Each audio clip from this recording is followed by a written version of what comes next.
Today on episode 7 of the Boss Battle Show, we're going to talk about reboots galore. We've got reboots coming at your asshoe with fucking Battletoads and some other things, and we're going to talk about it right meow.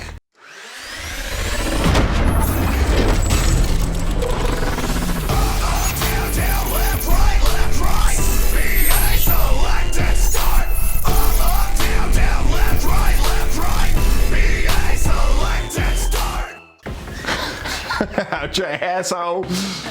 Hey guys, I'm Adam Ronan as usual, and first thing we're going to talk about is a little game called Battletoads. If you remember Battletoads from the very early 90s on the tail end of the Nintendo Entertainment System that came out, that is highly regarded as one of the hardest games ever made of all time.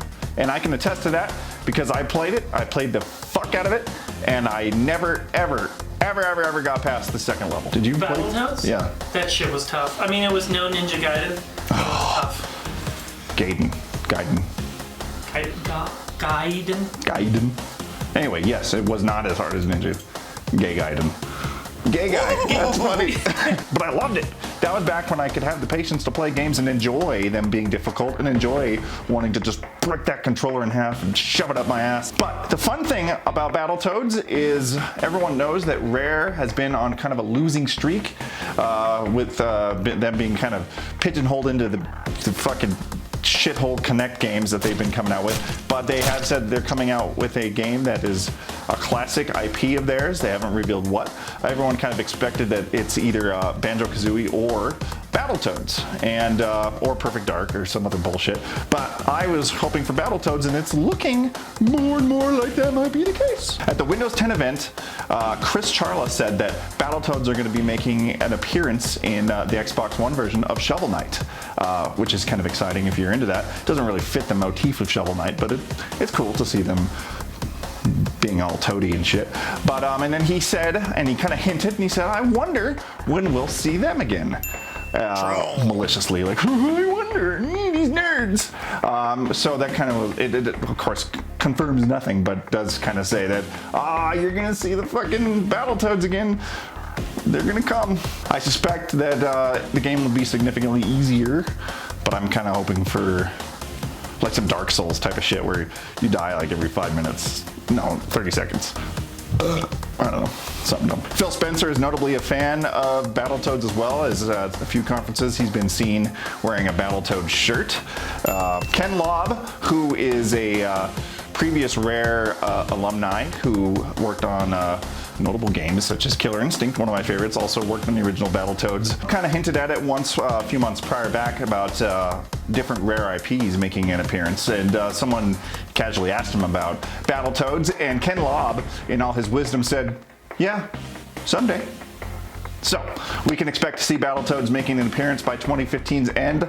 Mark my motherfucking words, it's coming. In other news, Hollywood is on their roll of reboots because they're all out of ideas. This one I'm kind of excited about is it's been churning about that they're going to reboot Masters of the Universe, He-Man, and if you're a child of the 80s, then you are familiar with He-Man and his antics with Orko and Teela and Skeletor. And so there's been talk of the He-Man reboot. Devin Franklin, who is the senior VP of production at Sony, tweeted out a picture the other day of what looks to be a concept art of Battle Cat, which is He-Man's fucking cat that he rides, which sounds really stupid when you think about it. Because if I remember correctly from the cartoon, Battle Cat's actually a giant a pussy cat. You see what I did there? Do you see what I did there? I saw. Pussy cat. He's just a cat that's a pussy, so he's a pussy. That's funny. And then when He-Man is not He-Man, he's an effeminate man named Adam who wears a lot of pink. A lot of innuendos going on in the 80s with a lot of their cartoons, I feel. Man at Arms. Man at Arms? You know, and he prays. I don't know what you're talking about. There's, of course, no information about the He-Man movie right now. It's still in very early pre-production. No casting, anything like that. But the concept art, apparently, they're kind of rolling along. The concept art looks sweet. It makes him look like a badass cat. If that's a thing, if those terms go together. So that'll be interesting. If everyone remembers the movie from 1987, The Masters of the Universe, with Dolph Lundgren or Ivan Drago as He-Man and Courtney Cox running around, and then Frank Langella as Skeletor and numerous other has-beens that aren't things in the movie world. That's regarded as one of the worst movies of the 80s, but 7-year-old me thought that was the shit. I was a huge He-Man fan growing up. I'm still a moderate He-Man fan. If they were to do something cool, I collect the He-Man comics, which is pretty interesting, but I hope that in this new reboot that they make Skeletor like this hulking badass with these muscles, and he's got like the hood, you know, something pimp, instead of that weird nasally villain from the 80s. He-Man! Ah! He-Man! He-Man! He-Man! I'll get you, He-Man! Yeah. So, Epic Games just last week has made a game changer. Do you see what I did there with that? It's funny. Classic.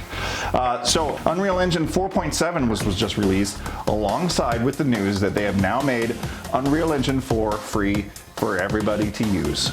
For game development, for animation, for mobile development, anything you can think of, you could put the Unreal Engine 4 engine to use the things.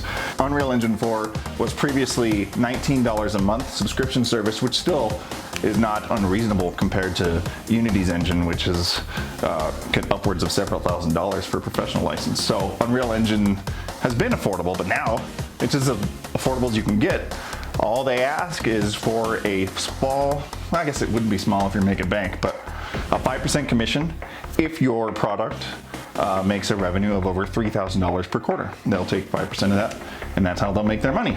So they only succeed when you succeed. The implications, because of the implication. Because if the girl said no, then the answer obviously is no. No. But the thing is she's not gonna say no. She would never say no because of the implication. Oh, the Dennis system, where his system on raping and murdering girls or whatever. Because of the implication. Anyway, the implications of that for nerds all over the world are insane, because guys like me and Gorfucker here can make a game, so to speak, if we spent the time for it, which I actually intend on doing. I've downloaded it and I'm going to start experimenting with it and see what kind of games I can put out under this umbrella of a beast of a company, this empire I built, this empire I stand upon. Unreal Engine is one of the most popular engines in game development today. Powerhouses like Rocksteady, they're using it for the new Batman Arkham game. Mortal Kombat uses it. Most of the AAA games you can think of use the Unreal Engine in some capacity. So this being free for pro developers and Joe Schmoes like myself is, as I say before, a game changer. And lastly, I want to talk about, like as per usual, the few comics I'll be picking up this week. So tomorrow, Wednesday, I will be picking up Batman Eternal number 49. I'll also be picking up Star Wars number 3, which is so far such a good comic. If you're not reading that book, even if you're not a comic fan, I really encourage you to pick it up, because Star Wars lore, this new expanded universe that they're kind of fleshing out, is turning out to be pretty interesting. And I'll also be picking up the 4th issue in the ongoing print saga of the Mortal Kombat comics. So that's all I really have for you today. What do you guys think about the return of Battletoads? Did you ever break any controllers playing it? Are you into He-Man? And are you going to pick up Unreal Engine and make any games with it? Because I am, and I would love to collaborate with you if you are going to do that. So like, subscribe, leave comments, share this with your mom and your dad and your neighbor and your neighbor's dead grandma. Open up her coffin and be like, look at this fucking video. Maybe it'll put some life back into her. I don't know. I'll see you soon with episode 8.